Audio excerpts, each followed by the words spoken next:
ಭಾರತದ 2 ಹಡಗುಗಳ ಮೇಲೆ IRGC ಅಟ್ಯಾಕ್ ಮಾಡಿದೆ. ಭಾರತದ ಇರಾನ್ ರಾಯಭಾರಿಗೆ ಕೇಂದ್ರ ಸರ್ಕಾರ ಈಗ ಬುಲಾವ್ ಕೊಟ್ಟಿದೆ.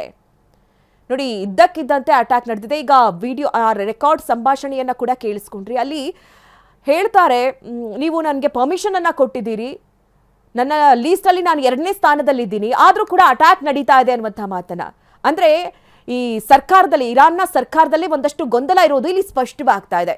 ಈ ಬಗ್ಗೆ ಹೆಚ್ಚಿನ ಡೀಟೇಲ್ಸ್ ಅನ್ನ ನೀಡ್ತಾರೆ ನಮ್ಮ ಪ್ರತಿನಿಧಿ ಹರೀಶ್. ನೇರ ಸಂಪರ್ಕದಲ್ಲಿ ನಮ್ಮನ್ನ ಜಾಯ್ನ್ ಆಗ್ತಾ ಇದ್ದಾರೆ.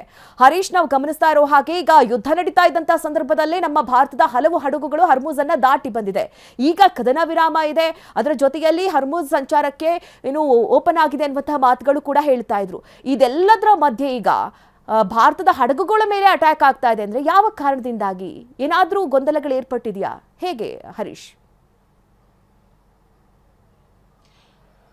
ಮಧು ನಾಗರಾಜ್, ಕದನ ವಿರಾಮ ಘೋಷಣೆ ಆಗಿದೆ. ಇರಾನ್ ಹಾಗೂ ಇಸ್ರೇಲ್ ಅಮೆರಿಕ ನಡುವೆ ಕದನ ವಿರಾಮ ಘೋಷಣೆ ಆಗಿ ಹತ್ತತ್ರ 2 ವಾರಗಳು ಮುಗಿತಾ ಬರ್ತಾ ಇದೆ.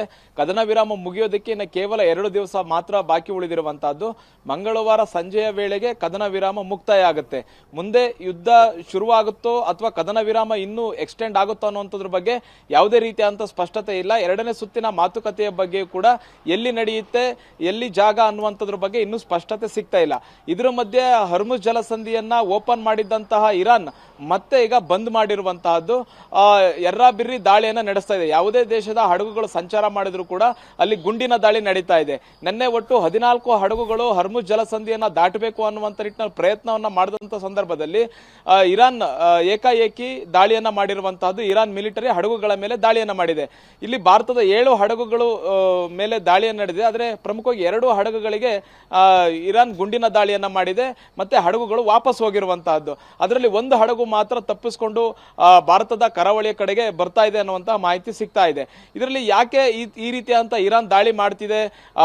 ಹರ್ಮುಜ್ ಜಲಸಂಧಿಯನ್ನ ಓಪನ್ ಮಾಡಿದೀವಿ ಅಂತ ಹೇಳಿದ 24 ಗಂಟೆಯ ಒಳಗಡೆ ಮತ್ತೆ ಹಡಗುಗಳ ಮೇಲೆ ದಾಳಿ ಆಗ್ತಾ ಇರುವಂತಹದ್ದು. ಇದಕ್ಕೆ ಭಾರತ ಕೂಡ ಆಕ್ರೋಶವನ್ನು ವ್ಯಕ್ತಪಡಿಸಿದೆ.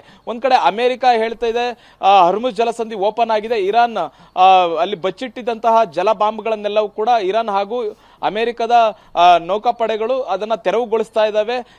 ಮತ್ತೆ ಸರಾಗವಾಗಿ ಹರ್ಮುಜ್ ಜಲಸಂಧಿಯಲ್ಲಿ ಹಡಗುಗಳು ಸಂಚಾರ ಆಗಬೇಕು ಅನ್ನುವಂಥದ್ದನ್ನ ಅಮೆರಿಕ ಕೂಡ ಹೇಳಿತ್ತು. ಆದ್ರೆ ಯಾಕೆ ಈ ತರ ದಾಳಿಯನ್ನ ಮಾಡ್ತಾ ಇದೆ ಇರಾನ್ ಅಂತ ನೋಡೋದಾದ್ರೆ, ಅಮೆರಿಕದ ಯುದ್ಧ ನೌಕೆಗಳು ಇನ್ನೂ ಹರ್ಮುಜ್ ಜಲಸಂಧಿ ಹತ್ತ ಇರುವಂತಹದ್ದು, ಇರಾನ್ನ ಹಡಗುಗಳಿಗೆ ಈಗಲೂ ಕೂಡ ದಿಗ್ಬಂಧನವನ್ನ ವಿಧಿಸಿರುವಂತಹದ್ದು. ಹೀಗಾಗಿ ಅಮೆರಿಕದ ನೌಕಾಪಡೆಗಳು ಈ ಒಂದು ಹರ್ಮುಜ್ ಜಲಸಂಧಿಯಿಂದ ವಾಪಸ್ ಹೋಗಬೇಕು, ಅಲ್ಲಿಯವರೆಗೂ ಕೂಡ ಆ ಹಡಗುಗಳ ಸಂಚಾರಕ್ಕೆ ನಾವು ಅವಕಾಶ ಮಾಡಿಕೊಡೋದಿಲ್ಲ ಅನ್ನುವಂತ ಎಚ್ಚರಿಕೆಯನ್ನ ಈಗ ಇರಾನ್ ಕೊಡ್ತಿದೆ. ಇಲ್ಲಿ ಬಹುಮುಖ್ಯವಾಗಿ ಇರಾನ್ ಸರ್ಕಾರ ಒಂದು ರೀತಿಯಂತ ನಿಲುವನ್ನು ತೆಗೆದುಕೊಳ್ತಿದೆ, ಇನ್ನೊಂದು ಕಡೆ ಇರಾನ್ ಮಿಲಿಟರಿ ಮತ್ತೊಂದು ರೀತಿಯಂತ ನಿಲುವನ್ನು ತೆಗೆದುಕೊಳ್ತಿದೆ. ಸರ್ಕಾರ ಹಾಗೂ ಮಿಲಿಟರಿಯ ನಡುವೆ ಯಾವುದೇ ರೀತಿಯ ಒಮ್ಮತ ಇಲ್ವಾ? ಗೊಂದಲಗಳು ಈಗ ಸೃಷ್ಟಿಯಾಗಿರುವಂತಹ ಹರ್ಮುಜ್ ಜಲಸಂಧಿ ಸಂಪೂರ್ಣವಾಗಿ ಓಪನ್ ಆಗಿಲ್ಲ. ಓಪನ್ ಆದಂತಹ 24 ಗಂಟೆ ಒಳಗೆ ಮತ್ತೆ ಇರಾನ್ ಈಗ ಹರ್ಮುಜ್ ಜಲಸಂಧಿಯನ್ನ ಮುಚ್ಚಿರುವಂತಹದ್ದು. ಯಾಕೆ ಅಂತಂದ್ರೆ ಅಮೆರಿಕದ ಯುದ್ಧ ನೌಕೆಗಳು ಇನ್ನೂ ಕೂಡ ಹರ್ಮುಜ್ ಜಲಸಂಧಿ ಅಂತ ಇರುವಂತಹದ್ದು. ಜೊತೆಗೆ ಇರಾನ್ನ ಏನು ಬಂದರುಗಳೇನಿವೆ ಅಲ್ಲಿ ಇನ್ನೂ ಕೂಡ ಲಂಗರ್ ಹಾಕಿ ಯಾವುದೇ ರೀತಿಯಾದಂತಹ ಹಡಗುಗಳ ಸಂಚಾರಕ್ಕೆ ಅಮೆರಿಕದ ನೌಕಾಪಡೆ ಅವಕಾಶವನ್ನ ಕೊಡ್ತಿಲ್ಲ. ಇದು ಇರಾನ್ ಅನ್ನ ಮತ್ತಷ್ಟು ಕೆರಳಿಸಿರುವಂತಹದ್ದು. ಹಾಗಾಗಿ ಹರ್ಮುಜ್ ಜಲಸಂಧಿ ಹತ್ತ ಯಾವುದೇ ಹಡಗುಗಳು ಬಂದರೂ ಕೂಡ ಅವುಗಳ ಮೇಲೆ ದಾಳಿಯನ್ನ ಮಾಡ್ತಿರುವಂತಹದ್ದು. ಬಹು ಮುಖ್ಯವಾಗಿ ಅಮೆರಿಕ ಒಂದಷ್ಟು ಷರತ್ತುಗಳನ್ನ ವಿಧಿಸಿತ್ತು. ಯುರೇನಿಯಂ ಕಾರ್ಯಕ್ರಮಗಳನ್ನ ನಿಲ್ಲಿಸಬೇಕು, ಅಣುಬಾಂಬ್ ಪರಮಾಣು ಶಕ್ತಿಯನ್ನ ಹೊಂದುವಂತಹ ಕಾರ್ಯಕ್ರಮಗಳೇನಿದೆ ಇರಾನ್, ಆ ಕಾರ್ಯಕ್ರಮಗಳನ್ನು ನಿಲ್ಲಿಸಬೇಕು.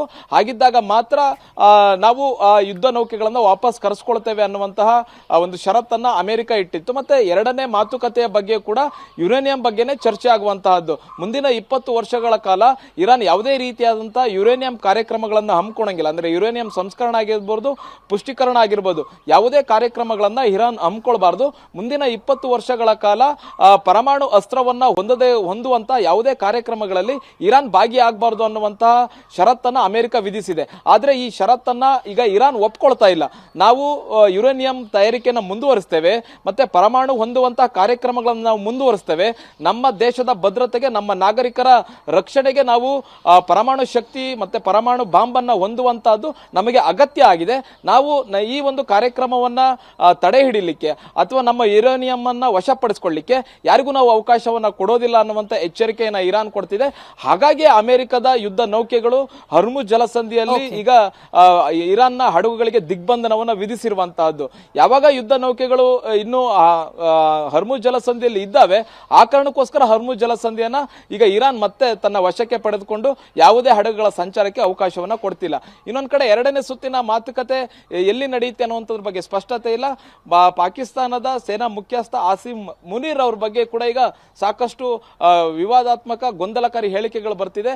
ಅಮೆರಿಕ ಅಧ್ಯಕ್ಷ ಡೊನಾಲ್ಡ್ ಟ್ರಂಪ್ ಹಾಗೂ ಆಸಿಮ್ ಮುನೀರ್ ಇವರ ನಡುವಿನ ಸಂಬಂಧ ಅಮೆರಿಕಕ್ಕೆ